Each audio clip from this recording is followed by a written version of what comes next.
시작하겠습니다. 반갑습니다. 저는 오늘 사회를 맡게 된 한국표준협회 한민열 선임연구원입니다.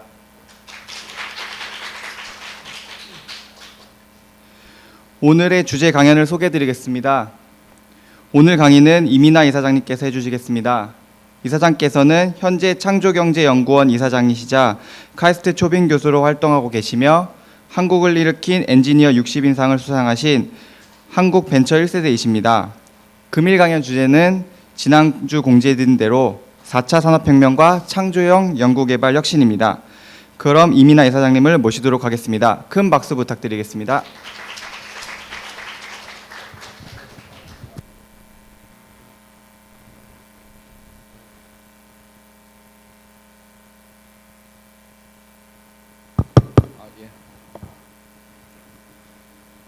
창조형 연구개발이라는 얘기는 우리 늘 하죠.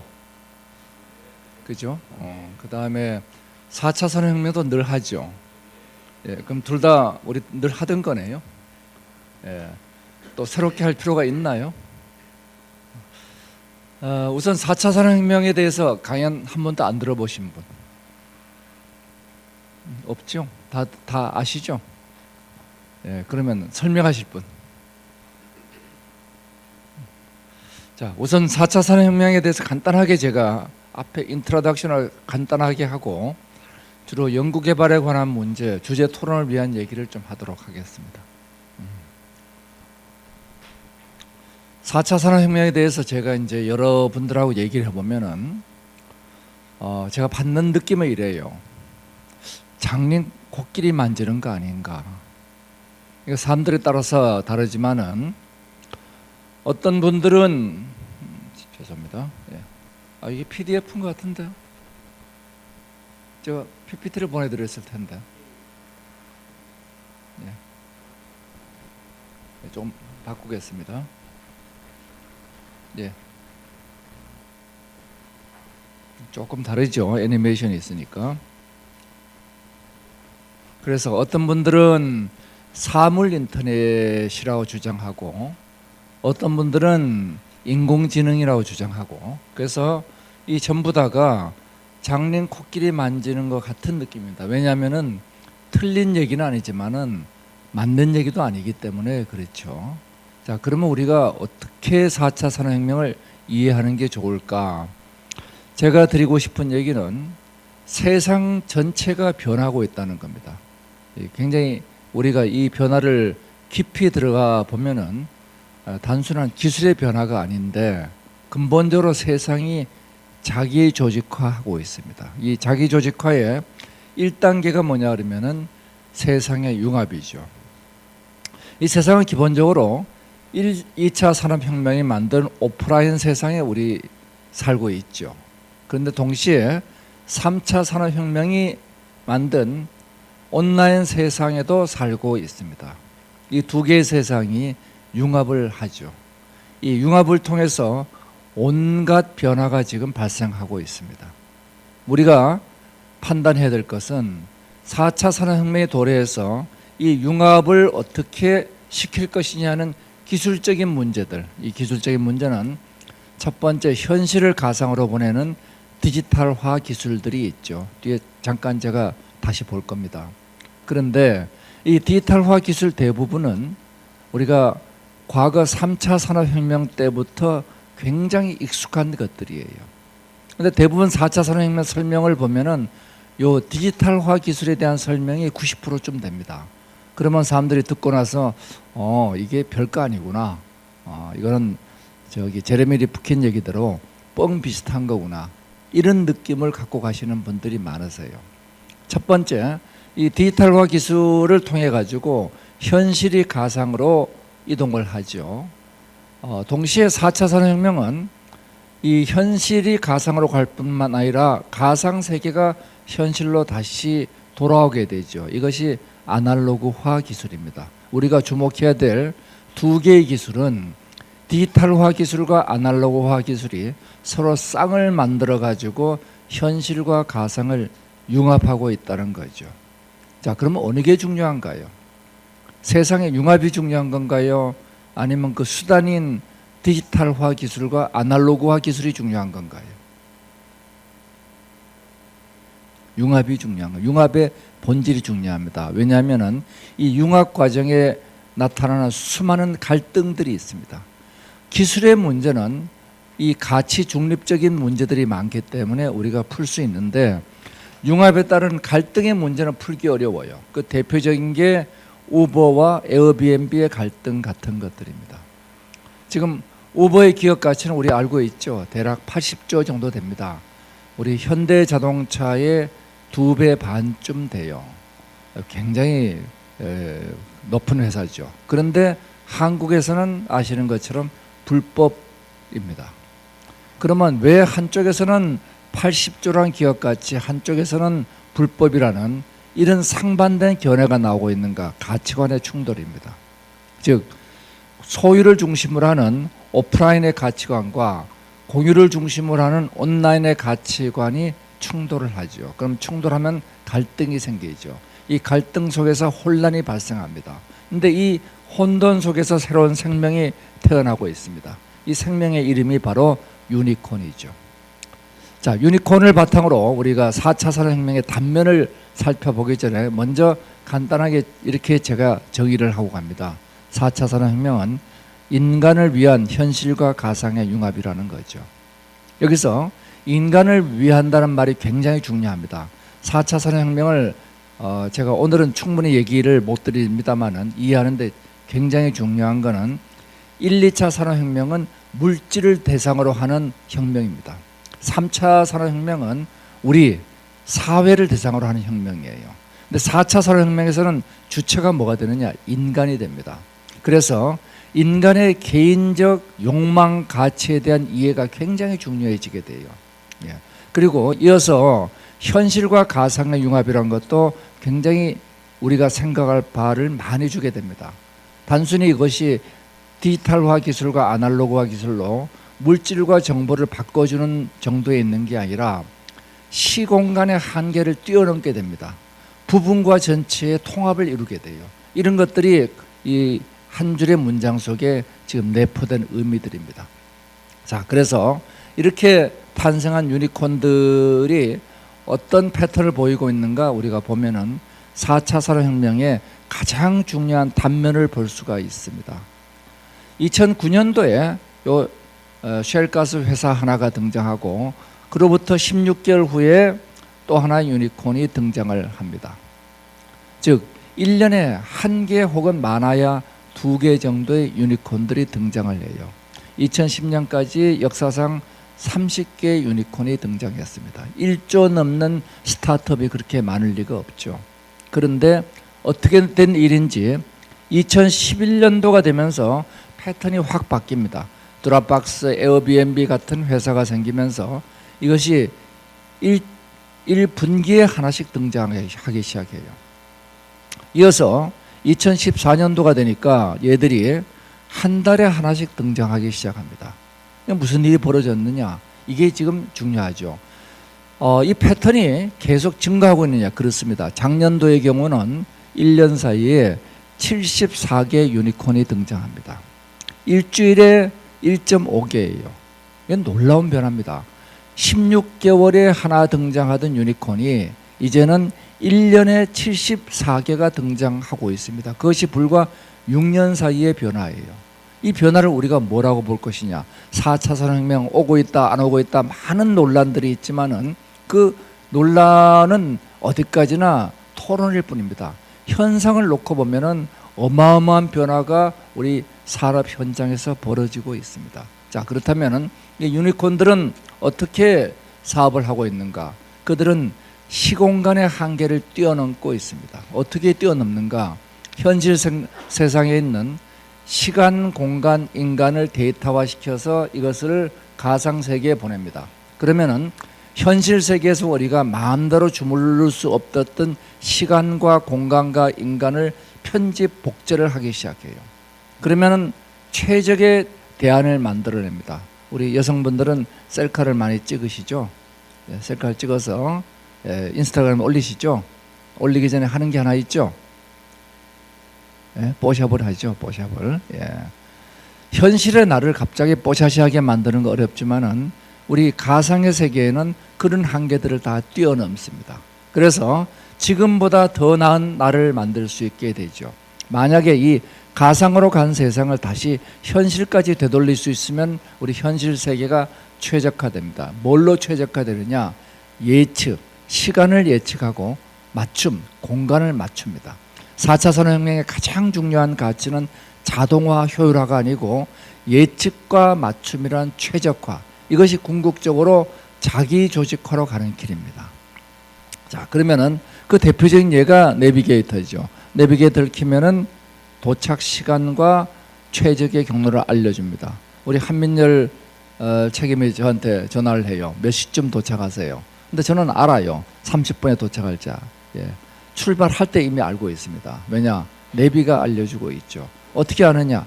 현실과 가상을 1대1 대응시켜 놓고 있으니까 두 개의 세상은 평행 모델을 이루고 있습니다. 제가 2015년에 이 평행 모델을 얘기하고 요즘 주의가 디지털 트윈을 얘기하죠. 이와 같은 내비게이터를 통해서 얻어지는 효과가 연간 5조의 효과를 거둡니다. 시간을 절약하고 에너지를 절약하고 교통정체를 줄여요. 이런 일들을 우리 다른 분야에서 못할까요? 공장, 병원, 학교, 여행 모든 구석구석에서 현실과 가상을 융합한 최적화, 이것이 유니콘들이 하고 있는 사업입니다. 유니콘의 사업 모델 어느 것도 현실에서만 사업을 진행하는 회사는 없다고 제가 단언할 수 있습니다. 자, 그렇다면은 이러한 평행 모델이 어떻게 만들어지는가? 현실과 가상이 인간을 중심으로 융합하니까 첫 번째 단계는 데이터를 현실에서 수집해야 됩니다.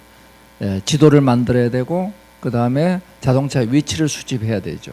이 수집한 데이터를 클라우드에 쌓아놓으면 빅데이터가 됩니다. 요거를 인공지능이 분석하면은 예측과 맞춤이라는 최적화의 가치를 만듭니다. 그러면 현실 세상이 최적화되죠. 이게 이들의 4단계 융합 모델입니다. 제가 20개를 분석하다 그 다음에 그만둔 게 다 똑같아요. 완전히 이 모델 속에 다 들어갑니다.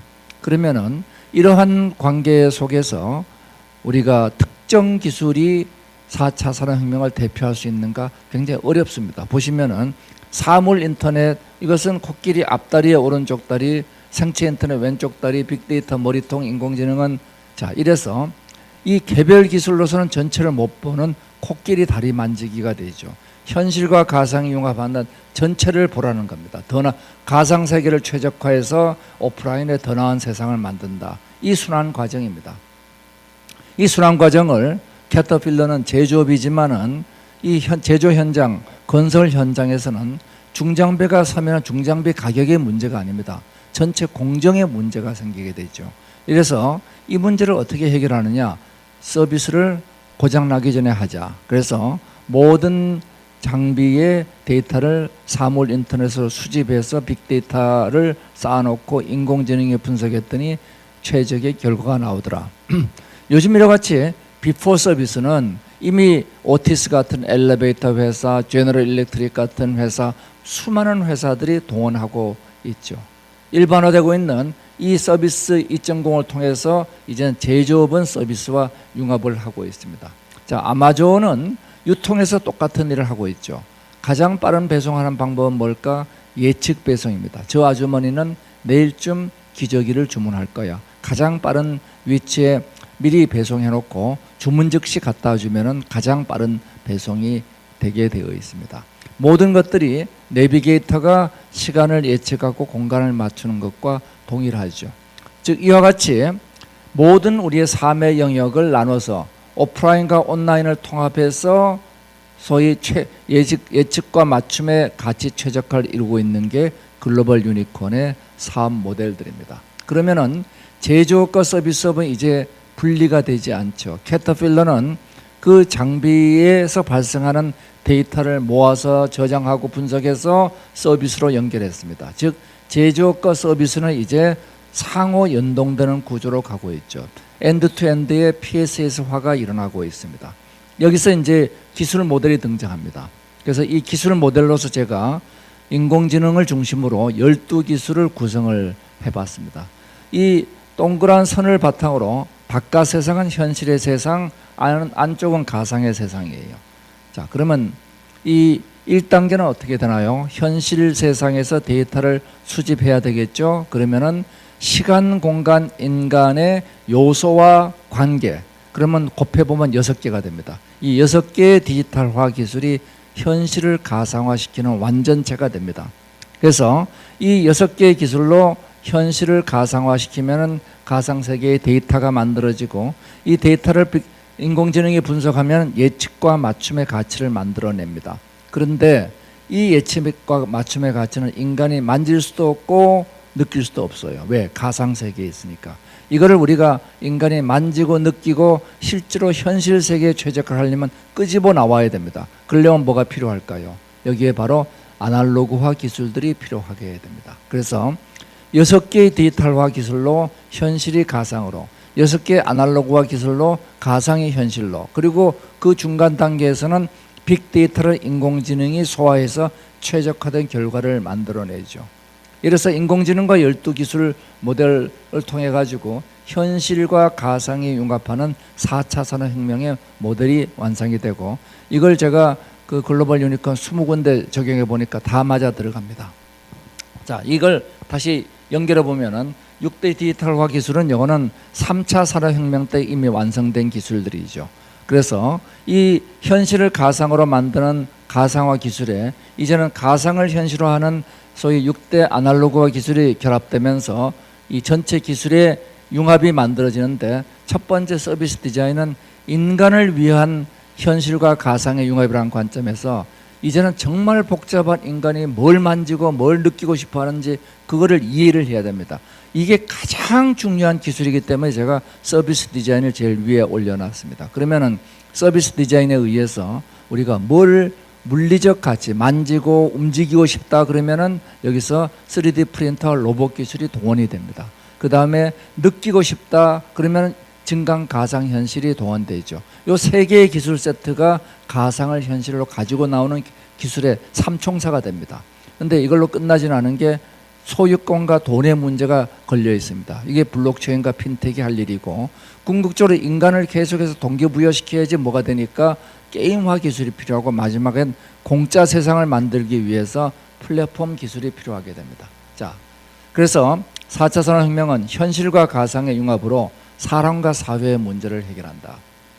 실제 보면은 우리가 추격 사회에서는 이 기술 1기술 1산업으로 구성되어 있죠. 그래서 반도체 기술, 조선 기술, 그걸로 한 개의 기술이 한 개의 산업을 만들었습니다. 근데 이제는 이 복합적인 기술들이 복합적인 산업을 만들고 그것이 복합적인 사회 문제를 풀어나가게 됩니다. 이제는 기술의 융복합이 기술 자체보다 중요해지게 됩니다. 근데 이 융복합을 가름하는 게 뭐냐?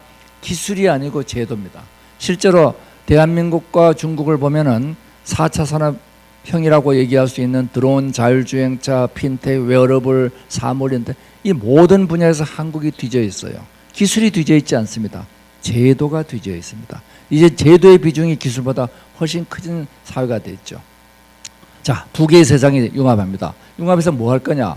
현실과 가상이 융합해서 결국 4차 산업혁명을 추진하는 각국의 모델들은 사회의 문제를 해결합니다. 즉 인간을 위한 문제를 해결합니다. 에너지 문제를 해결하고 건강, 교통, 제조, 집, 건물 이런 문제들을 해결하는 거죠. 그래서 사회 문제 해결을 위해서 현실과 가상이 융합합니다.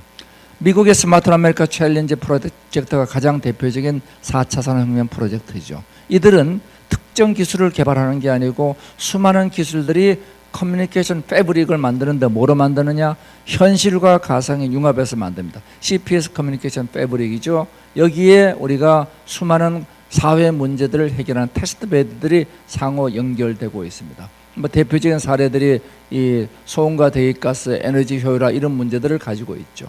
독일도 마찬가지입니다. 독일도 5대 사회 문제를 해결하기 위한 키 테크놀로지로 매트릭스를 만들고 이 매트릭스를 가지고 추진하겠다는 게 독일의 하이텍 2020 정책이죠.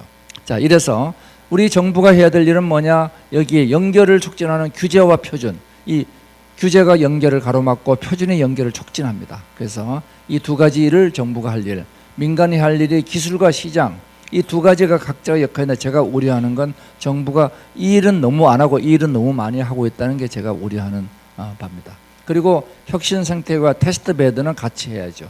이래서 수많은 사회 문제를 해결해서 우리의 새로운 미래 국가를 만들자 하는 겁니다. 자, 그러면 이제 우리 연구개발 문제를 다뤄보도록 하겠습니다. 한국의 연구 성과 아시는 것처럼 GDP 대비 우리 연구개발 투자 세계 1위인데 우리가 연구 대비 기술 이전 수입을 놓고 보면은 연구소 같은 경우는 미국의 3분의 1이 좀 안 되는 수준입니다. 자, 우리 전부 다 성과는 다 그래요. 양적인 특허 확대는 돼 있는데 기술료 징수는 정체가 돼 있고 사업화 성과 대비는 미국의 3분의 1 수준. 즉 문제는 뭐냐? 양이 아니고 질의 문제라는 거죠. 자, 그러면은 이런 질의 문제가 출연 연구소의 질의 문제가 왜 문제가 되고 있는가 놓고 보면은 기술 사업화의 문제냐, 즉 우리는 기술은 있는데 사업화를 못하고 있는 거냐, 아니면은 사업할 만한 기술 자체의 질적 수준이 낮은 거냐, 이 질문을 꼭 우리가 던져봐야 됩니다. 어느 거라고 생각하세요? 예, 1번입니까? 2번입니까? 뭐 손 한번 들어볼까요? 자, 1번. 예, 2번. 2번 별로 없네요. 두 분 다 별로 없네. 예. 자, 기술 앞으로 숙제는 예? 물론 둘 다일 수도 있죠. 근데 어느 게 더 크냐 하는 얘기죠. 자, 기술 사업화에 제 소견은 단연 1번입니다. 단연 1번이에요. 기술의 질적 수준이 문제가 됩니다. 예. 기업이란 것은 정말 돈 되는 데가 있으면 저 아프리카까지 가가지고 문제를 찾는 게 기업가들의 역할이에요. 왜 산학협력이 자꾸 줄어들고 있느냐? 돈이 안 되니까 줄어들고 있는 겁니다. 예. 돈 되는 기술들이 있다 그러면은 그거는 저기 아프리카 오지까지도 들어가는 게 기업가들이에요. 자, 기술 사업화를 우리가 보면은 기술 투자, 기술 창업, 기술 이전, 요 중에서 요 두 가지가 협의의 기술 사업화, 기술 이전을 포함한 게 광의의 기술 사업화죠. 자, 그러면 우리 이 정책 현황을 우리가 한번 정리를 해보면은 기술 이전에서 시장, 공간, 창업, 기업가 정신, 교육 정책으로 나누고 이 많은 기관들이 여기 참여를 하고 있습니다. 우선 기술 사업화 프로젝트에 관계되어 있는 기관들이 이렇게 많은 프로젝트를 하고 있죠. 연구개발과 기술 사업화를 합쳐서입니다. 자, 우선 기술 이전 정책을 보면은 우리 기술 이전은 건수는 증가하는데 기술료 수입은 정체되어 있습니다. 질적인 전하고 이 TLO 조직의 평균 인력은 3명밖에 안 됩니다. 그리고 기업가 정신 부족이란 것은 거기에 실제로 현장의 경험이 있는 사람 그냥 한마디로 없다고 보시면 되죠. 없습니다. 있던 분도 거의 다 나가버렸죠. 그러니까 산학력 기술료가 기술지주회사의 문제는 유사기관 중복, 인프라 부족, 파편화된 지원체계, 기술사업화 인재 부족, 그리고 법률적 한계 등이 있습니다. 자, 기술시장 정책을 놓고 보면은 기술시장을 만들 필요가 있는데 실제로 이용률을 보면 굉장히 적죠. 그리고 비슷한 기관들을 기술거래소를 누가 만드느냐, 산자부 거니까. 그러면 우리는 자, 그래서 NTB가 산자부가 만들었으니까 미래부는 따로 만들고 이런 정책들을 우리가 하고 있죠. 자, 창업 공간 정책도 마찬가지입니다. 많은 창업 공간 정책이 특히 우리 대한민국은 하드웨어 중심의 창업 공간은 무지하게 많이 해요. 그래서 여기 막대한 투자가 들어가는데 가장 돈 안 드는 게 실험실 창업이죠. 연구 프로젝트가 공공에서 민간으로 갈 때 퍼블릭 푸시가 아니라 프라이빗 풀로 가려면은 죽음의 계곡을 넘는 실험실 창업 제도를 우리가 세계 최초로 만들었죠. 실제로 그 성과를 보면은 1000건 중에서 730건이 아직도 생존하고 있으니까 생존율이 무지하게 높습니다. 이렇게 높은 생존율이면 야, 이건 굉장히 성공적인 거구나. 근데 점점 창업은 줄고 있습니다. 왜? 복귀 시 불이익과 신용 불량 문제가 따라가 있습니다. 엑셀러레이터, 지금 이 엑셀러레이터 제도가 미국의 가장 성공적인 제도고 국내도 이거를 받아서 하고 있죠. 팁스가 대표적인 프로그램들인데 작년에 호창성 사태로 인해 가지고 대폭 위축이 되어 있습니다. 이것의 원래 벤치마킹 모델이 미국의 Y 컴비네이터죠. Y 컴비네이터가 이 소위 스타트업을 키우는 목적으로 2005년도에 네트워크 역량으로 키우는데 얘들이 투자한 회사의 가치가 지금 1000배 정도 수익을 올리고 있는 걸로 현재 나타나고 있죠. Y 컴비네이터 가보신 분 있죠? 없어요? 예, 아무것도 없습니다. 가면은. 예, 아무것도 없어요. 예. 그냥 이런 공간만 있을 뿐이에요. 자, 창업보육센터. 이 창업보육센터 우리가 98년도에 실험실 창업과 연계해서 만들었습니다. 벤처기업 특별법을 만들면서 그 법에 포함시켜서 만들었는데 2000년도에 우리가 세계에서 미국 다음으로 절대수에서 가장 많은 창업 인큐베이터를 갖고 있던 나라인데 지금은 오히려 숫자가 늘고 매출도 줄고 그리고 센터장, 순환보직, 매니저 전문성 결여원 그 다음에 가장 중요한 건 뒤에서 얘기하겠지만은 저희들이 설계했던 1년의 그 창업 정책들의 연계성을 다 잘라버립니다. 실험실 창업하고 연계성이 없어지고 테크노파크하고 없어지고 산업계하고 단절되죠. 자, 팁스는 원래 우리가 만든 인큐베이터 정책을 이스라엘이 수입해 간 정책인데 이걸 다시 한국이 다시 수입해 봅니다. 2000년도 세계 최고의 창업 벤처 생태계를 만들었던 대한민국, 전 세계 미국을 제외한 창업 전부 다 창업에 해당되는 창업을 만든 대한민국의 몇 가지 중요한 정책 중에 하나였는데 이젠 거꾸로 우리가 수입해 왔는데 여튼간에 이거는 이 팁스 중심의 이거는 민간이 주도하고 지분 참여를 하고 있죠. 자, 이래서 굉장히 성과가 나오는데 호창성 때문에 많은 부분이 망가졌습니다. 테크노파크는 97년도에 이제 제가 선정위원장이 돼가지고 1차 6개 선정을 지금 18개 지역으로 가 있는데 죄송하지만 제가 이 선정할 때 꼭 했던 얘기가 절대로 이것은 민간 주도가 돼야지 관 주도가 돼서는 안 된다. 특히 지자체나 중앙정부에서 파견되기 시작하면 그때부터 이건 안 될 것이다. 지금 그렇게 돼 있죠. 지금. 자, 그래서 이 전체가 우리가 설계했던 실험실 창업에서 창업보유, 테크노파크, 벤처빌딩, 자체 빌딩으로 가는 건데 담당 부처가 미래부, 교육부, 중기청 산업부니까 당연히 이제는 영역 싸움으로 인해 가지고 완전 단절됐습니다. 이게 저희들 2000년까지 만든 생태계에서는 상호 연결이 굉장히 왕성하게 돼 있던 구조들이었죠. 창업 정책만 하더라도 이 많은 창업 정책들이 창업진흥기관으로 해서 연구관리 전문기관도 많죠. 기술사업화 전체 우리가 맵을 보면 이렇습니다. 제가 색깔을 이렇게 칠한 이유가 뭐냐면은 각 여러 부처가 들어와서 하는데 상호 중벽 파편화되어 있다는 겁니다.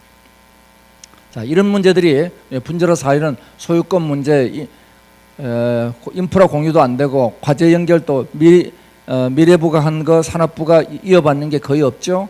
그 다음에 기술시장 통합도 잘 안 되고 있습니다. 자, 그러면 이런 문제들을 우리가 계속 이렇게 가져가야 될 것이냐, 정말 우리가 심각하게 고민을 해야 될 문제죠. 자, 문제를 요약해 봤습니다. 이 세 개의 문제죠.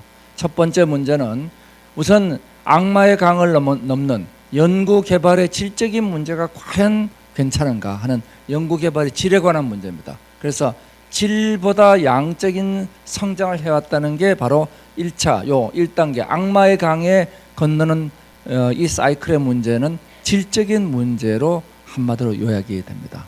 왜 그렇게 됐느냐? 그렇게 된 이유는 성공 위주의 연구를 하니까 제가 죄송하지만 쌀로 밥하는 연구를 한다고 얘기합니다. 그리고 실패 지원을 안 하니까 엄격한 관리 통제를 하고 그러니까 결과가 뭐냐면 기술 매력도가 낮으니까 기업들이 관심을 두지 않습니다. 이것이 우선 가장 본질적인 문제가 돼 있죠. 이 문제를 개혁하려면 어떻게 되느냐? 요 반대로 하면 되겠죠. 그다음 두 번째 문제는 사업화의 문제입니다. 기본적으로 사업화란 것은 이거는 퍼블릭 푸시가 아니고 프라이빗 풀 쪽이 돼야 되는데 전부 다 푸시 형태로 가 있어요. 그 다음에 시장이 분산되어 있으니까 탐색 비용과 거래 비용이 너무 많이 듭니다. 실제 거래가 안 되죠. 그리고 여기 기업가 정신이 부재하니까 프라이빗 풀로 끌고 갈 동력이 없습니다. 시장 인계량 돌파가 안 되고 공급 주도 정책의 한계가 바로 여기 사업화 정책의 문제입니다. 세 번째 문제는 파편화된 지배 구조예요. 대한민국만큼 R&D 정책이 분산되어 있는 나라가 없습니다. 가장 많은 국가 R&D 투자를 하고 있지만 이 정책이 전부 다 분산되어 있고 상호 시너지 구조가 전혀 안 나고 있습니다. 그래서 이 컨트롤 타워 문제를 어떻게 해결할 것이냐가 이제 문제의 관건이죠. 연구개발 문제는 우리 기술 이전율 자체를 놓고 보면 미국과 별 차이가 없습니다. 문제는 건당 기술료가 문제인 거죠. 이전 건수는 증가하는데 수입은 저조합니다. 자, 이게 뭐냐? 질의 문제입니다. 그런데 이 질의 문제를 좌우하는 제일 큰 문제가 연구자들이죠. 연구자들한테 물어보면은 즐거움은 이런 거예요. 성과가 잘 나고 새로운 거 하고 자율성이 보장될 때인데 즐거움이 사라지는 건 간섭, 평가 스트레스, 자전 목표 수정 이런 것들입니다. 자, 현재 평가 제도의 문제는 뭐냐면 단기 성과 평가입니다. 예, 이 정량 중심의 단기 성과 평가가 갖고 있는 결과가 뭐냐면 결국은 쌀로 밥하는 연구를 하게 만드는 거죠. 자, 연구개발의 문제는 정부는 불패 관료주의 하에서 우리는 소위 반복 연구도 원칙적으로 안 되게 돼 있고 경쟁 연구도 원칙적으로 안 되게 돼 있고 그래서 우리는 불패 관료주의 하에서 사전에 모든 걸 실패를 없애려고 통제합니다. 문제가 하나가 터지면은 우리 연구자들 중에서 정말 모랄 해저드가 있는 분이 얼마 될 거냐? 뭐 제가 보면 맥시멈 2%. 그런데 그 2%를 통제하기 위해서 98%를 엄격히 졸라매고 있어서 그 결과가 어떻게 되느냐? 연구 성과를 저는 적어도 30%는 떨어뜨리고 있다는 겁니다. 그래서 2%의 문제를 잡기 위해서 전체 30%를 떨어뜨리고 있는 게 불패 관료주의죠. 뭐든지 안 되는 겁니다. 저는 어떻게 그 영수증을 반경 4km 안에서 검토를 하는지 그건 정말 신기할 따름이고 그걸 왜 하는지도 모르겠고 그 다음에 연구자는 연구 지원이 미비하니까 기업가 그냥 도전 정신이 없어요. 내가 해가지고 안 되면 나만 손해니까 결국은 될 프로젝트만 합니다. 그리고 기업은 결과적으로 기술 매력도가 없으니까 그러니까 별 관심이 없게 되죠. 사업화 문제를 놓고 보면은 사업화는 두 종류의 사업화가 있습니다. 형식지와 암묵지라는 두 가지 형태의 기술 중에서 형식지가 중요한 예를 들어서 이건 특허 같은 걸로 되어 있는 거죠. 요거는 기술 이전으로 들어갑니다. 요건 기술 시장이 형성돼 있어야지 형식지가 이전됩니다. 형식지의 대표적인 게 바이오 기업들은 특허 이전 받으면 나머지 주변 기술이 크지 않고 빠른 속도로 변하지 않기 때문에 가능하죠.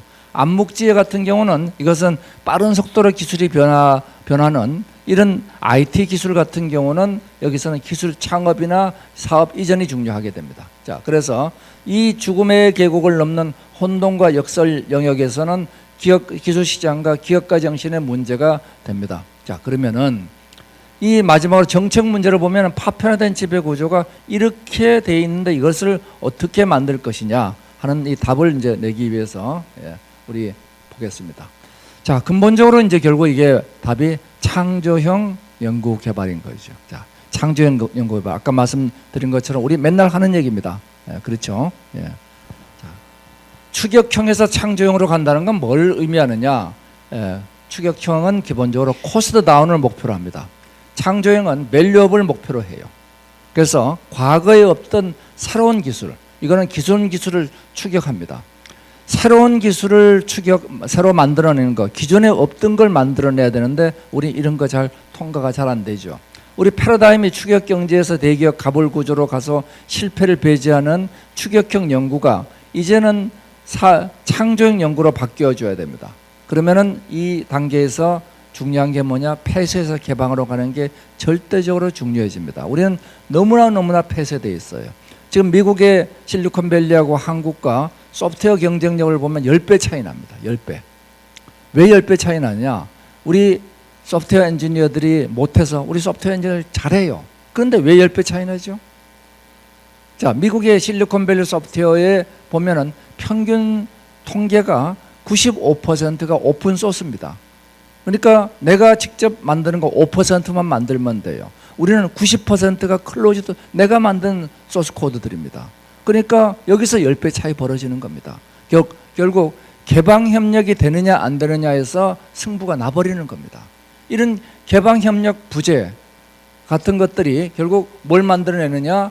우리 대한민국의 발목을 잡고 있죠. 이 폐쇄, 옛날에 R&D에서 프로덕션 마케팅 서비스를 단일 기업이 하는 폐쇄형 기업들은 다 사라지고 있습니다. 글로벌 유니콘 중에 이런 폐쇄형 사업 모델을 갖고 있는 데는 한 군데도 없습니다. 그들은 전부 다 오픈 네트워크에서 밸류 체인이 아니라 밸류 네트워크에서 오픈 이노베이션 하고 있죠. 혁신과 유통 두 가지를 각각 나눠서 하고 있습니다. 자, 그러면은 여기에 가장 중요한 인프라가 뭘까? 그게 클라우드입니다.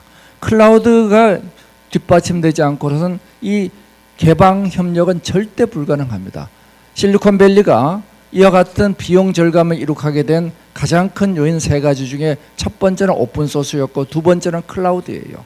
클라우드로 10배의 또 비용 절감을 하게 됩니다. 그런데 이 클라우드의 비용 절감이 어떤 효과를 갖느냐? 단순히 비용 절감이 아니에요. 이 연결이 촉진됨으로 인해 가지고 어마어마한 창발성이 만들어지게 됩니다. 그런데 한국은 클라우드 우리 못 쓰게 돼 있죠. 예. 그럼 어떻게 개방 협력하라는 얘기예요? 방법이 없습니다. 예. 그러니까 이러한 개방 협력 구조가 철저히 통제되어 있죠. 자, 해결 방법이 있어야 되겠죠. 자, 우리 해결 방법을 보면은 우리 질보다 양적인 성장하는 이 문제를 해결하기 위해서는 뭐가 필요하냐? 실패를 지원하는 게 가장 중요합니다. 어떤 실패? 정직한 실패입니다. 적어도 모랄 해저드가 없는 실패는 원칙적으로 지원해야 된다. 그 결과에 대한 문제가 아닙니다. 모랄 해저드가 없으면 무조건 실패는 인정해야 된다. 이 실패를 지원하게 되면 당연히 따르는 게 중복과 경쟁 연구는 당연한 겁니다. 수많은 경쟁 연구가 기본적으로 미국 R&D 시스템의 바탕에 깔려 있어요. 예. 우리는 몇 가지 하다 말다 그러고 있죠. 그리고 사전 규제를 그냥 다 걷어내 버리면 됩니다. 왜? 이 모럴 해저드가 있는 연구 프로젝트는 2%가 안 돼요. 그러면 2%를 사후에 징벌 해야죠. KTX표를 일일이 다 검사해 보세요. 얼마나 불편해요. 그냥 타고 나서 나중에 걸리면 30배 무는 게 낫습니다. 자, 그래서 사전 규제를 없애고 사후 징벌을 일벌백계로 강화하는 겁니다. 그래서 이 세 가지가 이 문제의 해결 방안입니다. 그리고 가장 대표적인 대안으로서 K다르파와 기술 배심원 자율선언제를 제시하고 있습니다. 자, 두 번째, 사업화 문제를 놓고 보면은 사업화 문제는 시장 지향형 기술 사업화를 해야 된다는 겁니다. 기술 공급형 기술 사업화가 아니에요. 우리는 많은 연구기관들이 말을 이렇게 합니다. 기업체를 도와준다. 기업체들은 도움받을 생각들이 실제 없어요. 우리 대한민국 연구기관 실력 다 압니다. 그래서 뭘 도움받는다는 거예요. 같이 우리가 협력해서 일을 한다고 생각해야 되는데 그게 안 돼요. 그래서 이러한 기업가 정신을 바탕으로 기술 시장에서 소위 상호 협력하는 구조로 가야 됩니다. 세 번째는 뭐냐면 예상과 평가가 통합되고 집행을 분산하고 조정하는 역할, 조정 허브 기능이 있어야 돼요. 그거를 KOCS라고 이름을 붙였습니다. 자, 이 창조형 연구의 첫 번째는 실패를 지원하는 겁니다. 실패와 성공은 이렇게 나눠지는 게 아니고 이렇게 나눠지는 거죠. 자, 이렇게 나눠지는 이 실패 과정은 뭐냐면은 혁신으로 가는 과정입니다. 그래서 이 실패를 전제로 누구나 할 수 있는 연구를 하지 않는 이 다르파 모델 같은 게 대표적인 겁니다. 자, 하이리스크 하이 페이오프의 다르파 모델의 핵심은 뭐 아시겠지만 PM은 공모 절차 없습니다. 그냥 디렉터가 개별적 선정합니다. 디렉터는 모든 정권을 주죠. 핵심이 되는 거는 굉장히 소규모고 유연한 조직. 그리고 왜 유연하냐? 사전 통제를 안 하니까 소규모가 될 수 있습니다. 그리고 수평 평면 조직이고 관료적 장애로부터 벗어나 있다. 이 다르파의 성공을 받아가지고 미국의 수많은 기관들이 다르파를 그대로 이어받아서 하고 있죠. 자, 그러면 우리 K다르파가 당연히 한국이 갖고 있는 이런 질적인 문제 저하를 극복할 수 있는 가장 좋은 프로젝트형 대안이 될 겁니다. 그래서 강력한 리더십과 자율권 보장, 관료주의를 배제하기 위해서 사전 규제, 사전 보고 이런 거 전부 다 없애라는 겁니다. 개방형 혁신을 하고 중복과 경쟁 연구를 하고 연구 목표를 중간에 충분히 바꿀 수 있도록 하라. 지금 우리가 많은 연구는 중간에 연구 목표를 못 바꿔요.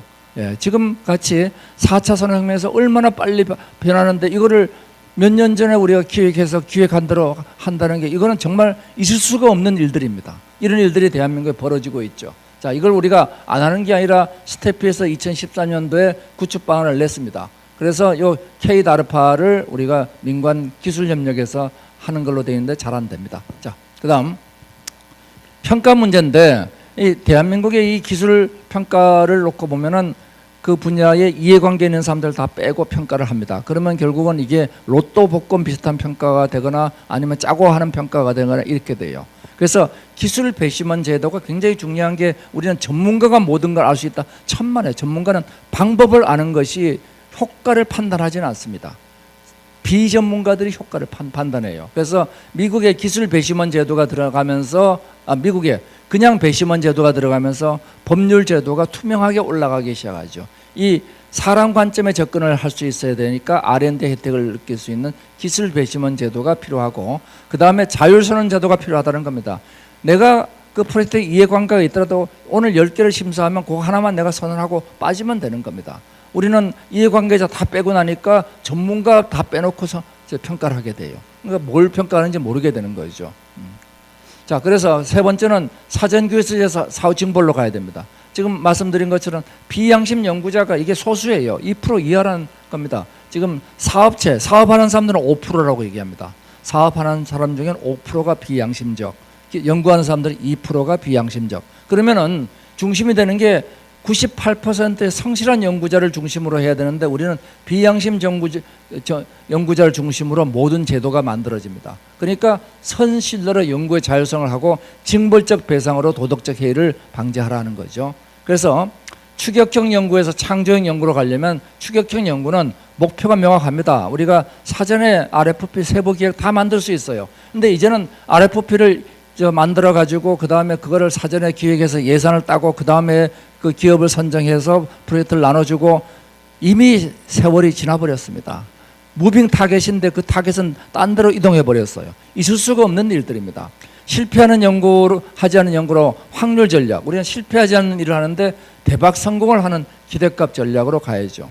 기획과 사후관리 예산 우리는 너무 적죠. 이 기획과 사후관리 예산을 적어도 15% 이상으로 확대를 해야 됩니다. 경쟁 중복 연구 반드시 해야 되고 감시와 통제가 신뢰 기반으로 가야 되고 PBS가 럼섬으로 가져야 되죠. 자, 기술 사업화 문제를 보죠. 자, 시장 지향적 기술 사업화를 해야 되는데 이 퍼블릭 푸시에서 프라이빗 풀로 가려면은 기술과 시장이 단절되어 있습니다. 공급 중심의 계획이 어디로 가냐? 시장 중심으로 가야 됩니다. 자, 시장 중심으로 가기 위해서는 뭐가 필요하냐? 사이언스 앙트러프레누어가 필요해요. 자, 미국의 가장 성공적인 기술 사업화 프로젝트를 우리가 아이콥스를 뽑고 있죠.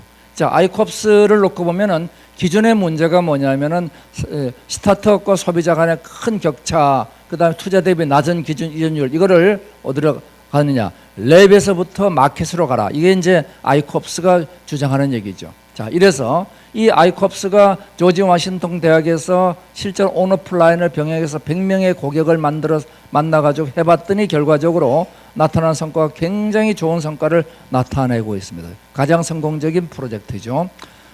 독일은 그거하고 좀 다르게 합니다.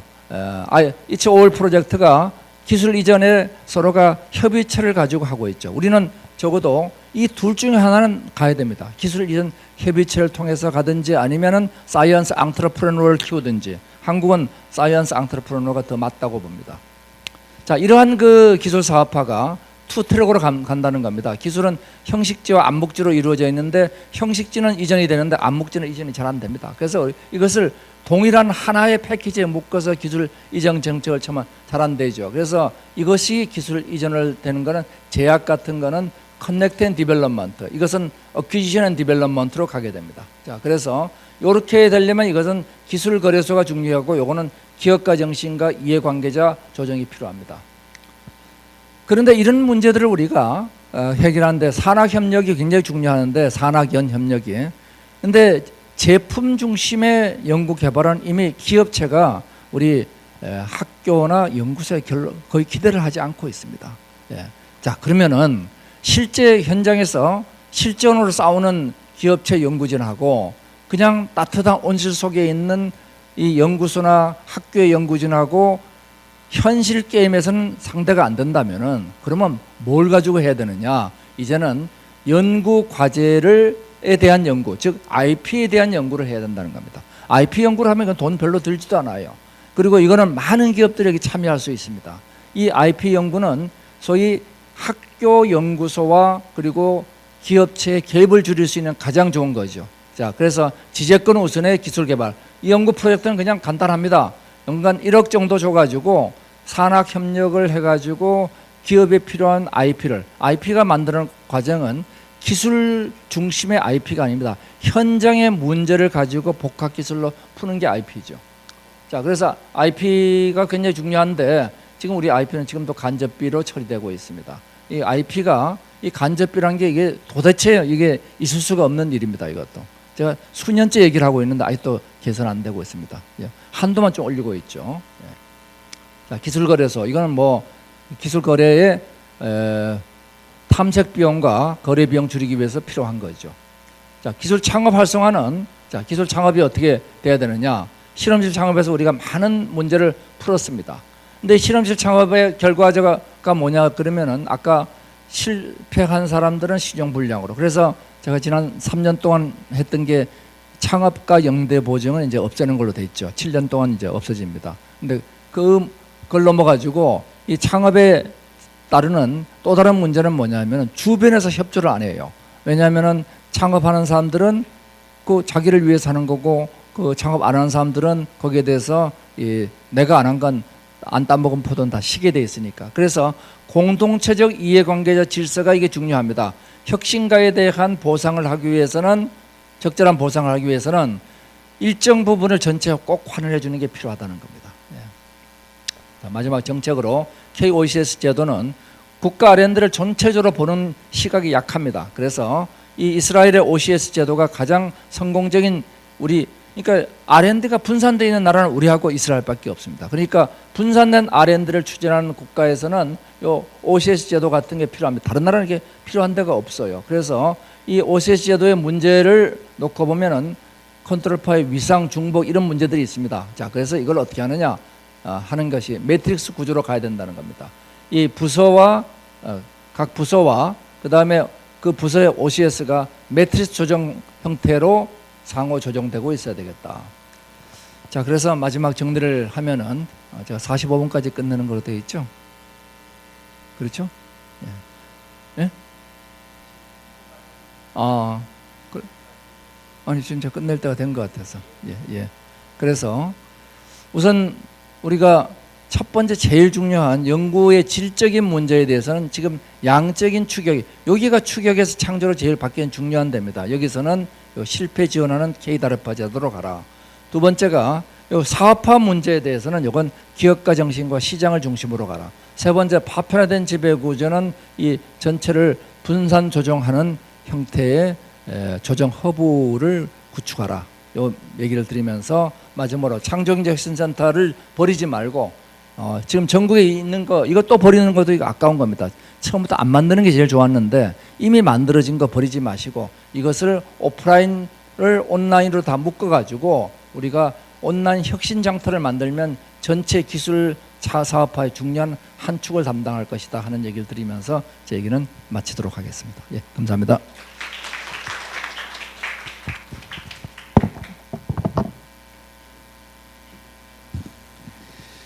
네, 그럼 바로 토론을 진행하도록 하겠습니다. 먼저 토론 패널 분들께서도 앞으로 좀 나와주시면 감사하겠습니다.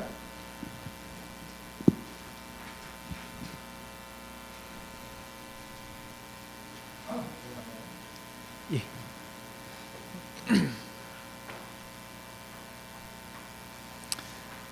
먼저 패널 분들을 소개해드리겠습니다. 오늘도 우리에게 늘 좋은 의견 들려주신 두 분을 모셨습니다. 한국수력원자력 김행진 팀장님 참석해 주셨습니다. 한국표준과학연구원 배성수 센터장님 참석해 주셨습니다. 네, 강연 말미에 제시된 그 6가지 제안 혹시 기억하시나요? 금일 토론은 그중 나에게 가장 와 닿은 것이 무엇이었는지 모두의 의견을 함께 알아보도록 하겠습니다. 앱을 통해서 저희 6가지 그 제언 중에 인상적인 기술을 선택해 주시면 됩니다. 더불어서 그 6가지 기술 중에 선정 이유나 강연과 관련된 질문이 있으시면 앱을 통해서 제출해 주시면 됩니다. 지금부터 저희가 잠시 시간을 드리도록 하겠습니다. 강사님 및 패널 분들께서는 실시간으로 집계되는 결과와 질문 내용을 확인해 주시기 바랍니다.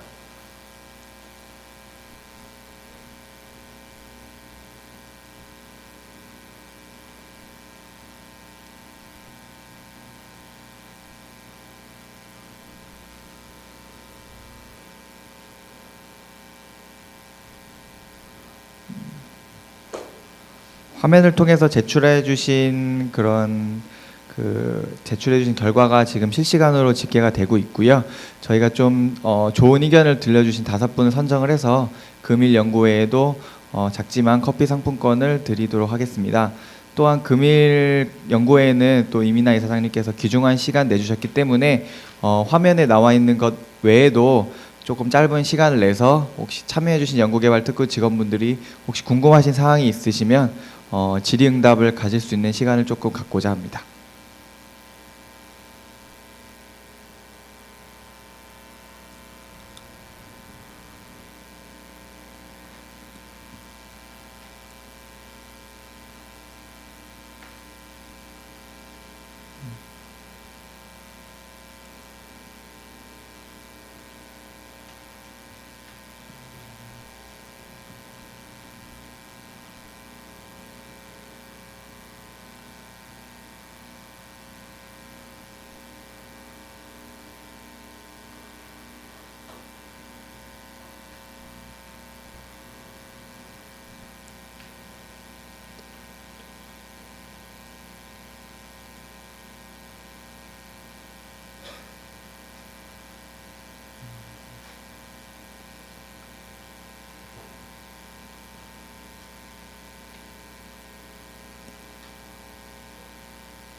육 대 제한과 관련한 의견 말고도 혹시 뭐 강연과 관련해서 궁금한 사항이 있으시면 그 앱을 통해서 작성을 해주셔도 무방하기 때문에요.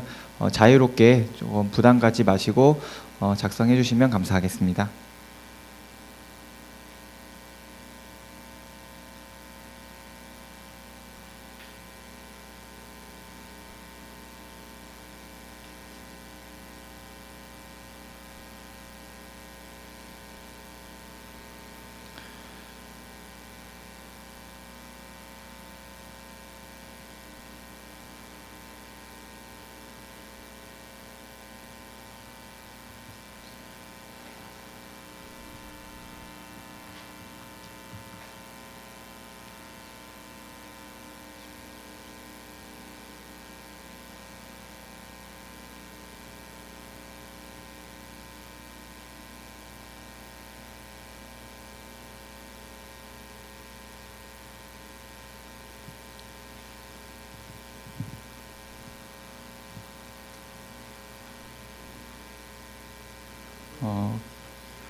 네, 그럼 저희가 일단은 계속해서 작성을 해주시는 분들은 좀 작성을 해주시면 감사할 것 같고요.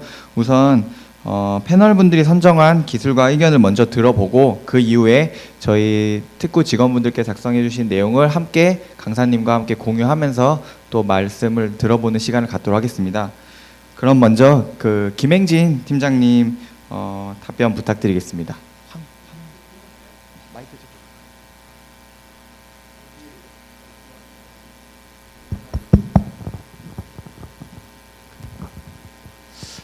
예, 반갑습니다. 제가 2주에 한 번씩 여기 오는데요. 올 때마다 느끼는 게 여러분들이 참 부럽다는 생각을 또 하게 됩니다. 우리 그 이민아 소장님 같은 경우는 제가 그 우리 경영자 과정이라든지 이쪽 다른 교회에서 강의를 많이 들었는데 이런 귀한 분을 모시고 듣는다는 자체가 여러분한테 큰 행운인 것 같아요. 잠깐 시작하기 전에요. 제가 간단하게 이런 강의는 안 들어봤죠. 예. 하나 하겠습니다. 여러분 도토리 하면 뭐가 생각이 나시나요? 이거 맞추시는 분에게 제가 우리 한민영 공사한테 특별히 커피 상품권을 드리도록 요청을 하겠습니다. 도토리 하면 뭐가 생각이 나세요? 아, 예. 저 나중에 꼭 드릴게요. 예, 알겠습니다. 왜 이걸 제가 말씀드리냐면 저희 그 딸들이 초등학교 다닐 때부터 이제 도토리를 달라고 그래가지고 계속 얘기를 하길래 저는 야, 다람쥐가 먹는 걸 네가 왜 필요하냐 했는데, 그게 벌써 몇 년 전이죠. 방금 정답을 정확히 말씀해 주셨는데, 우리 그 이민아 소장님께서 말씀하신 것 중에 정말 그 오픈 이노베이션입니다. 바로 그 싸이월드가 전국적으로 그 인기를 끌었는데 그 실패한 사유 중에 가장 큰 문제점이 오픈을 안 해서 그래요. 국내에서만 돌았는데 이 동일한 계통의 그 페이스북이 벌써 세계를 벌써 유니콘에 들어갔지 않습니까? 바로 그게 첫 번째 사유가 국내에서만 놀아서 그렇습니다. 싸이월드처럼 먼저 시작을 했거든요. 페이스북보다. 근데 너무 안타깝죠. 이 방금 말씀하신 대로 너무 이게 오픈을 하지 않고 국내 좁은 시장에서만 이렇게 놀아가지고 싸이월드가 페이스북만큼 될 수 있는 세계를 연결했다면 그게 좀 안타까운 상황이고요. 제가 이제 요걸 두 가지를 슬라이드를 준비를 했는데요. 이제 65년도에 그 제가 이제 그 만화를 상당히 좋아하는데 제가 국민학교 다닐 때 우리 이정문 씨라고 이 만화를 잡으시는데 65년도에 이 그림을 그렸어요. 여러분들 믿기십니까? 35년 후에 우리들의 생활이 얼마나 달라질까? 말이 안 되는 얘기였죠. 그 당시에 제가 이제 65년도면 한 5살쯤 됐을 건데 35년 후에는 태양열을 이용한 집을 하겠다고 해서 다들 미쳤다고 그랬죠. 그 다음에 컴퓨터의 도움으로 학교 수업을 하고 전기자동차가 나오고 전파 신문이 나오고 움직이는 도로, 뭐 소형 TV 전화기, 집에서 전화를 받는다. 65년도에 예측한 2000년대의 생활을 제가 했는데 이건 제가 어디서 보였냐면 4차 산업인사이트의 그 이밀 연세대 경영학과 교수님께서 지금 책자에 나와 있는 자료입니다. 여기서 보면은 이제 수학여행은 이걸로를 빼고는 다 현실화됐어요. 그러니까 65년도면은 상상할 수 없는 우리가 가난에 힘들게 했던 그런 시절인데 안타깝게도 다 맞아가는 거죠. 자, 그러면 오늘 그 우리 소장님께서 발표하신 내용도 다 향후에 몇십 년 지나면 그렇게 된다는 것을 예측할 수 있는 거죠. 다음 슬라이드 부탁드릴게요. 자, 이거는 이제 제가 이제 피부에 와닿는 거를 이제 주로 많이 찾다 보니까 어제 경제신문입니다. 경제 나온 얘기인데 제가 강의를 듣다 깜짝 놀란 게 벌써 이렇게 앞서가는 분들은 이런 예상을 하고 계시나 하는데 중국은 고객 정보로 신사업을 해서 그죠? 몇 조를 벌고 한국은 벌금이 5천만 원입니다. 중간에 또 우버를 말씀해 주셨는데 아직도 우리는 우버가 불법이에요. 미국이나 이런 선진국 가면 스마트폰으로 공항에 내리자마자 우버를 부르면 다 대기하고 있어요. 택시비도 엄청 싸죠. 친절하죠. 근데 우리는 불법이에요. 거기서 이제 그 데이터가 이제 가장 향후에 큰 산업이 될 건데 빅데이터 시장이 중국에 비해서도 우리가 벌써 100분의 1이죠. 128조에 1.7조. 그 다음에 제일 오른쪽에 이제 잘 안 보이시는데 제가 읽어드리겠습니다. 주요 국가의 비식별 정보 활용 사례입니다. 여기서 비식별 정보라는 것은 제 이름, 주민등록번호, 주소가 아니고 그것을 쉽게 말해서 가공을 특정인을 의식할 수 없도록 그걸 만들었어요. 무슨 얘기냐 그러면 이제 생년월일만 나오고 뒷자리를 별표를 표시한다든지 해서 그 정보를 활용할 수 있는 건데 아직까지 우리 국내에는 이게 법적으로 허용이 되지 않습니다. 말씀하신 것 중에 정부가 규제를 풀어야 되고 기술을 오픈해야 되는데 우리는 거꾸로 가고 있죠. 제일 오른쪽에 보면 한국, 미국, 일본, EU, 중국에 대해서 비식별 정보 사실 누군지 모르거든요. 거기에 대해서 사전 동의가 필요한 거는 한국만이 유일하게 했어요. 다른 나라 다 그냥 써도 된다고 했고 나머지 이 비식별 정보를 어떤 용도로 사용이 가능하냐, 제3자에게 제공하느냐, 매매 여부에 대해서도 한국을 제외한 데서는 전부 다 오픈했는데 우리만 금지를 시킨 거죠. 그냥 거꾸로 가고 있는 거예요. 정부 규제하고 기술 수준이. 이런 것들이 보면은 우리 과연 이게 한국이 이게 앞으로 어떻게 될 건가 좀 답답하죠. 결국 이제 정치를 좀 잘해야 되는데 그런 것도 좀 문제가 있고요. 마지막으로 이제 제가 하는 것 중에 하나가 아까도 첫 번째로 올라온 중인데 실패 비용. 우리 중앙연구원은 사실 공기업의 그런 특성상 과제를 상당히 많이 하고 있습니다. 그래서 어떨 때는 정부에서 이거 하라고 던져주는 경우도 있고. 근데 저희가 이제 품질 쪽에서 그 시스템 감사라든지 이런 품질 쪽으로 검토를 해보면 정말 오늘 가슴에 딱 와닿는 한마디 쌀로 밥을 짓는 연구를 한다는 표현이 그렇게 가슴에 와닿아요. 이거는 정말 어쩌면 우리 그 아픈 내면의 그런 부끄러움을 딱 찍어서 표현하셨는지 저도 이걸 많이 써먹을 건데 이 감사나 이렇게 해보면 정말 실패하는 게 하나도 없어요. 전부 다 하는데 내용을 보면은 몇 년 전 거 뭐 교수 옛날 뭐 논문 표절하면 표지갈이라고 표현을 하던데 이런 것들을 진짜 풀어주지 않으면 법인카드를 주면은 업체한테 제한을 많이 둬요. 말씀하신 대로 어느 정도 이상해서 쓰면 안 되고 뭐 하고 뭐를 하라는 것보다는 하지 안 되는 것만 계속 얘기를 하다 보니까 저도 어떨 때는 그러한 문화에 젖어가지고 그런 얘기를 많이 하는데 앞으로 기회가 되면 제가 이제 우리 제한제도라든지 경영진 내 면담이 있으면 교수님 사례를 말씀드려가지고 제발 그 실패에 대해서 좀 용인하고 이해할 수 있는 윤리적으로 문제가 되지 않으면 해야지 그런 문화를 바꾸지 않으면은 우리 공기업부터 힘들어요. 사기업은 뭐 그래도 CEO나 경영진이 어느 정도 이해를 해주고 하는데 공기업 같은 경우는 모든 게 보는 눈이 많다 보니까 위축되고 그래서 윤리적으로 문제가 없다면 더 이상 쌀로 밥 짓는 연구를 하지 말고 좀 실패를 하더라도 좀 창의적이고 국가와 민족을 위해서 좀 개선되는 그런 방향을 하도록 건의를 하도록 하겠습니다. 제가 너무 말이 많았는데 너무 안타까운 상황들이 많아서 말씀을 드렸습니다. 네, 다음 배성수 센터장님 부탁드리겠습니다. 예, 안녕하세요. 도도했습니다. 한국표준과학연구원 기술이전 센터장 여기 출연연의 TLO에 서 있는 입장으로 오늘 이민하 교수님 강연은 너무나 가슴이 아팠습니다. 너무 저희 TLO의 출연연 TLO의 치부가 막 드러나는 것 같아가지고요. 너무나 좀 가슴이 아프고 또 자기 반성의 시간을 여기 앉아서 좀 갖고 있었습니다. 교수님 말씀이 100% 다 맞는 것 같고요. 저희 뭐 하나 틀린 거는 저희 전담 조직은 3명이 아니고 4명으로 지금 운영되고 있기 때문에 그 부분 하나 빼놓고는 다 맞고요. 작년에 제가 11월 달에 독일 함부르크에 BMP라는 회사를 갔다 왔는데요. 어떤 회사냐면 2008년도에 저희가 심자도를 기술 이전한 독일 회사입니다. 그래서 거기서 이제 좀 요청이 왔어요. 저희가 이제 100만 불, 그다음에 경상기술료 3%로 기술 이전을 해서 당시에는 대박 기술 이전이라고 좀 포장이 많이 돼서 나갔었는데 거기서 이제 요청이 온 게 기술이 안 된다는 겁니다. 병원에서 심장에 이제 팔을 찍는데 안 된다는 겁니다. 틀림없이 기술 이전 단계에서는 작동을 했었고 거기서도 기술 전수가 완수됐기 때문에 가서 문제가 없었는데 실제로 이제 거기서 회사에서 의료기기를 만들어서 병원에 납품을 하니까 안 됐다는 거죠. 그래서 이유가 뭔가 봤더니 랩 단위에서는 성공한 기술이었는데 병원에 그걸 설치하려고 보니까 그 기계가 2톤이 넘어요. 그래서 병원에는 설치할 수가 없는 상황이고 그 당시 기술력으로는 이런 어려움이 있기 때문에 기술 사업화에 굉장히 봉착해서 여기 아까 교수님 말씀 주신 이사장님 말씀 주신 죽음의 계곡을 넘지 못하는 이런 상황이 있었습니다. 산업의 수요나 이런 부분들을 충분히 반영하지 못해서 발생한 일이라고 생각을 하고요. 말씀 주신 것 중에 이제 출연연이나 연구기관 쪽에서 어려운 부분을 2가지 말씀 주셨어요. 첫 번째 아까 1번, 2번 뭐가 맞냐고 말씀 주셨잖아요. 저는 손을 못 들었는데 왜냐면 둘 다라고 생각을 했기 때문에. 근데 둘 다 저희 입장에서는 좀 반성도 되고요. 첫 번째가 시장에서 안 찾는 기술을 저희가 개발을 합니다. 저희 아까 IP 말씀도 주셨는데 저희 기관을 말씀드리면 IP가 지금 1068개가 있습니다. 지난달 말 기준으로. 근데 그 중에 기술 이전되는 거는 될 수 있는 거나 뭐 되고 있는 거는 극히 적습니다.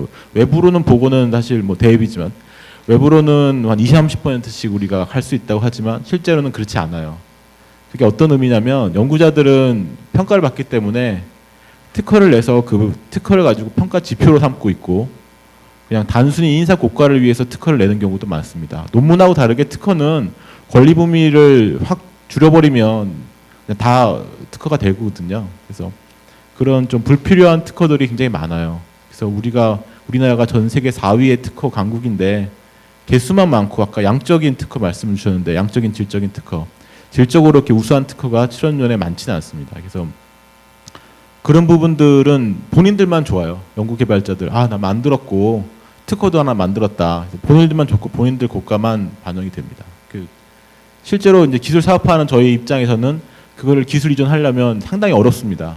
어렵고 그런 부분들이 있고요. 그 다음에 아까 죽음의 계곡을 넘는 방법 중에 이제 또 연구소 기업을 그다음에 연구원 창업 쪽에 말씀을 많이 주셨는데 그 부분도 지금 그 부분은 이제 사업화 관련한 부분이라고 생각이 드는데 저희의 몫일 수도 있고 이제 중간에서 함께 노력해야 되는 부분인데 그 수요자들에 대한 거를 많이 파악을 못한 상황에서 그냥 그 산업체 내가 가지고 있는 기술의 자부심으로 그다음에 또 사장님들 같은 경우에는 거기에 대해서 특구 재단에서 지원해 주시는 여러 가지 또 좋은 혜택을 위해서 하시는 분도 일부 있고 진짜 욕망이 굉장히 강력하신데 수요에 대한 파악이 충분하지 못하셔서 또 시장에 나오셔서 실패한 경우도 있습니다. 어저께 그래서 저 연구소 기업 중에 하나 주총을 했는데 회생계획안을 가져왔는데 한 3년째 성과가 없고 회생계획안을 가져오니까 이제 안에 있는 막 기자재를 팔더라고요. 그래서 매출을 억지로 발생하는 뭐 이런 경우도 있더라고요. 참 안타까웠는데 그런 부분에 있어서 좀 수요지향적인 기술 사업화, 기술 이전이 굉장히 중요하다고 생각이 들었습니다. 아까 제시해준 6개 중에서는 저는 그래서 5번 수요지향적인 기술 사업화가 중요한 항목이 아닌가 생각이 들고요. 마지막으로 좀 제언이나 건의를 좀 드리고 싶은 부분은 저희 이제 일선에 있는 출연연의 TLO라든지 이쪽에서도 열심히 노력을 하고 이제 좀 개선할 부분이 상당 부분 많다고 반성이 많이 되는데 제도적인 부분 아까 저 이민아 이사장님께서 말씀 주셨듯이 이런 부분들도 좀 많이 필요한 부분도 있다고 생각이 듭니다. 그래서 지원해 주시는 거 너무 감사하고 좋고 지금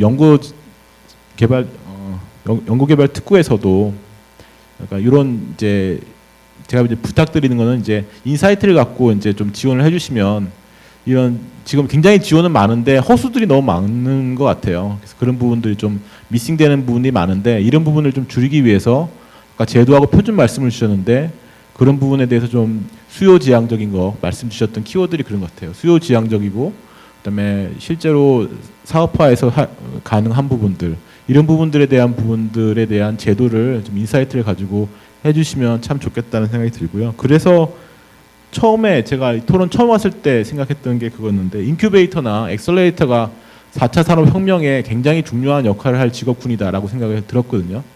그 안에서 이루어지는 것들 시스템 자동화라든지 이런 여러 가지 데이터 활용은 이제 기계들이 많이 하겠지만 AI가 많이 하겠지만 그거를 인사이트 갖고 어떻게 제도를 운영하는지에 대한 키를 쥐고 있는 곳이 연구개발 특구라고 생각이 합니다. 그런 제도 안에서 저희도 이제 좀 깨어있는 정신으로 가능한 분야로 이제 가도록 노력을 해야 되는 부분일 것 같고요. 그래서 이제 그런 부분에 대해서 좀 많이 부탁을 드리고 저희 TLO도 열심히 하겠습니다. 감사합니다. 네, 좋은 말씀 감사드립니다. 그럼 다음으로 저희 그 특구 직원분들께서 제출해주신 그런 결과물들을 한번 좀 같이 한번 공유를 해보고 요것들과 가운데 나왔던 내용들을 가운데 몇 가지를 이민아 이사장님께서 좀 답변해 주시면 감사하도록 하겠습니다. 지금 현재 저희가 미리 좀 소팅을 해 보았습니다. 지금 13분께서 제출해 주셨는데요. 대부분 지금 소팅한 결과 첫 번째 실패 지원 그리고 5번째로 말씀해 주신 시장 지향형 기술 사업화랑 관련된 내용이 많이 나왔습니다. 그 중에 좀 저희가 몇 가지를 한번 제가 순차적으로 좀 읽어서 함께 공유를 하고 그와 관련해서 혹시 답변할 부분이 있으시면 이민아 이사장님께서 답변하는 것으로 한번 해보도록 하겠습니다. 첫 번째로 사전평가 사후 징벌 성공 실패에 대한 사후 징벌에는 어떤 것이 있을까요? 해외 사례가 궁금합니다. 다음 장표 또 보여주시겠습니까? 일단 순차적으로 좀 한번 읽어보겠습니다.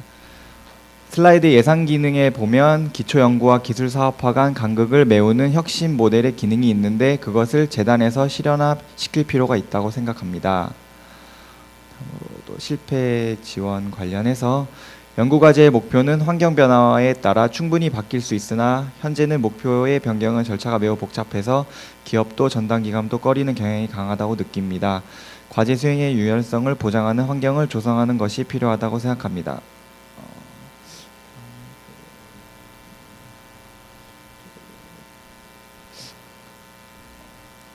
미국의 R&D 연구과제 성공률은 16%이나 한국의 경우 95%라며 성공할 과제만 제시 수행하는 실태에 대해 얘기하는 기사를 본 적이 있는데 중복 연구 필수 등 구체적인 실패 지원에 대한 K-DARPA 제언이 가장 인상 깊었습니다. 네, 마지막 하나만 더 읽어보겠습니다. 맨 마지막 질문 한번 읽어보겠습니다. 분산된 국가 R&D 정책을 변화시키기가 쉽지 않은 상황에서 기술 사업화 기관이 시급히 진행하거나 실천 가능한 도전은 무엇이 있을까요? 네, 일단 제가 간략하게 몇 가지 읽어봤는데요. 이 중에서 혹시 조금 보시고 조금 피드백이나 제언해 주실 부분이 있으면 답변을 좀 부탁드리겠습니다. 예, 굉장히 좋은 소통 툴이네요. 예. 저는 수업 시간에 화면을 두 개를 써요. 하나가 소통 화면이고 하나가 제 전달 화면인데요. 우선 제가 두 가지 얘기를 드릴게요. 한 가지는 뭐냐면은 신뢰가 갖는 중요성입니다. 국민 소득이 증가함에 따라서 GDP 성장률은 내려갑니다. 그래서 그래프를 X축을 국민소득, Y축을 성장률로 따지면 이렇게 내려가게 돼 있어요. 자, 그래서 3만 불 경계로 해가지고 거의 제로에 수렴합니다. 수많은 국가들의 성장 패턴을 보면 이렇게 나타나요. 그러면 그 3만 불을 넘어서 발전하는 국가의 특징이 뭐냐? 요약된 결론이 딱 하나 있습니다. 그게 신뢰예요. 신뢰가 없는 국가는 3만 불 벽을 못 넘어간다예요. 지금 우리가 오늘 부딪히는 문제도 다 뭐냐면 한마디로 얘기하면 신뢰의 문제입니다. 우리 연구자를 믿지 않기 때문에 사전 통제를 해요. 연구자의 자율성을 믿지 않기 때문에 목표 변경을 허용하지 않는 겁니다. 절차를 까다롭게 만드는 거예요. 전부 다 불신으로부터 출발하고 있어요. 이건 뭐냐면 옛날에 우리가 개발도상국 시대에 사람들이 기차표 안 타고 안 사고 타는 사람들이 많으니까 다 표를 검사를 했습니다. 요즘은 거의 대부분 표를 사고 타요. 그러니까 사전 검사를 안 하고 대신에 걸리면 30배 물리는 거죠. 이와 같이 선진 시스템으로 전환해 바탕에 깔려 있는 건 신뢰가 바탕에 깔려 있습니다. 그래서 이 신뢰를 깨는 행위에 대해서는 일벌백계를 하더라도 적어도 모든 대부분의 우리가 신뢰 있는 사람들에 대해서는 서로가 상호 믿고 가는 이 소위 문화의 정책이 제일 중요하다고 생각이 됩니다. 두 번째는 그 신뢰와 더불어 두 번째로 나타난 건 뭐냐면 공유란 겁니다. 공유. 우리는 지금까지 경쟁 사회에서 발전하면서 내 답안지 남들한테 안 보여주는 발전을 해왔어요. 그러니까 서로가 연구소끼리도 서로가 경쟁 관계로 대외비를 하고 있습니다. 그 결과가 뭐냐 그러면은 우리는 중복 연구는 불허하는데 우리 국가 전체로 보면 어마어마한 중복 일을 하고 있습니다. 한 군데서 한 거 우리가 공유해서 쓰면 될 걸 가지고 깃허브에 수많은 페이스북이나 에어에 전부 다 자기의 주요 소프트웨어를 오픈소스로 올려놨는데 우리는 올리는 게 없어요. 우리는 올리지 않습니다. 지금 인공지능만 하더라도 애트리가 소스코드 다 개방 안 해요. 그래서 제가 소스코드 개방 안 하는 인공지능 거 소용없다고 그랬습니다. 왜? 지금 텐서플로우나 코그니티브 툴킷이나 다 100% 개방하고 가고 있습니다. 그러면 여기서 우리가 근본적인 차이가 뭐냐면 공유가 갖는 힘을 알아야 되는 거죠. 이 공유가 이 3만 불 넘는 이 국가로 가는데 가장 중요한 효율입니다. 왜냐하면 이 10사람이 다 따로따로 뻘짓하는 것보다는 한 명이 만들어 가지고 나머지 사람들 서로 같이 쓰면 되는 거죠. 한 명이 수학 답안지 만들고 한 명이 영어 답안지 만들고 그래서 최고의 답안지를 만들어 가지고 이것을 상호 연관시켜 주면은 그게 최고잖아요. 이것이 선진 국가로 가는 길입니다. 지금 바로 하는 두 가지 문제는 다 일 신뢰, 이 공유에 관한 문제입니다. 자, 그럼 이 두 가지를 하려면 뭐가 필요하냐? 필요한 것이 이 개방으로 가는 툴이 필요합니다. 그게 아까 말씀드린 클라우드와 데이터의 문제예요. 그래서 공공 데이터 개방돼야 됩니다. 한국 정부 3.0을 했지만 실제 개방 데이터 5%도 안 돼요. 영국이 94%가 개방되어 있습니다. 우리 소위 정부에서 PC를 행망 분리를 하고 있는데 그 분리된 행망 구조가 어떻게 되느냐? 이쪽 그 인터넷 쪽에 가 있는 거 완전히 깡통 PC입니다. 아무것도 없잖아요. 예. 근데 이렇게 되면 이 민간하고 협력할 수 있는 방법이 없어요. 그러니까 90%의 개방 데이터는 이 외부망에 가 있어야 되는 겁니다. 그러면 그대로 그게 개방이 되고 협력이 되고 그걸 통해서 상호 협조가 이루어집니다. 그래서 세 번째가 이 툴에 관한 부분이 너무나 중요하고 저는 그중에서 가장 중요한 당장 해야 될 거 하나 꼽는다면은 적어도 연구개발 특구 지역에서는 여기서는 특별하게 적어도 대전 지역의 연구기관들은 클라우드를 공유한다. 이까지는 우리가 확실하게 통과시키면 그로부터 이 두 가지 문제가 따라서 해결될 거라고 생각이 됩니다. 네, 감사합니다. 네, 감사합니다. 혹시 여기 특구 직원분들께서 혹시 요 6대 제언 외에 강연자분께 궁금하신 사항이 있으시면 저희가 좀 마이크를 갖다 드리도록 하겠습니다. 혹시 한두 분 정도라도 혹시 질문하실 부분이 있으시면 조금 거수를 좀 해주시면 저희가 좀 진행을 도와드리도록 하겠습니다.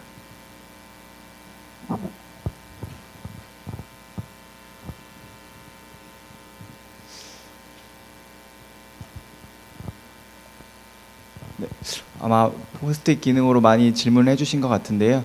혹시 또 그 이외에도 궁금하신 사항이 있으시면 저희 쪽에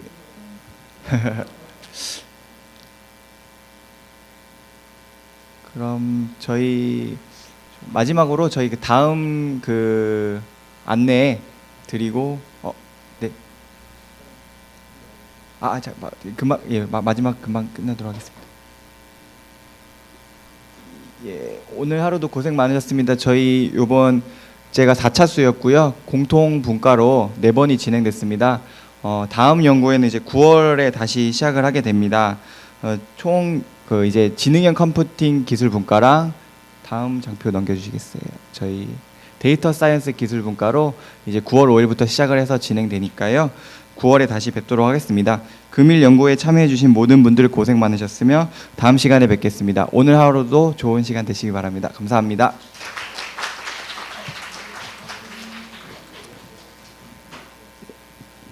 바쁘시겠지만 돌아가시면서 설문 그 앱을 통해서 해주시면 감사하겠습니다.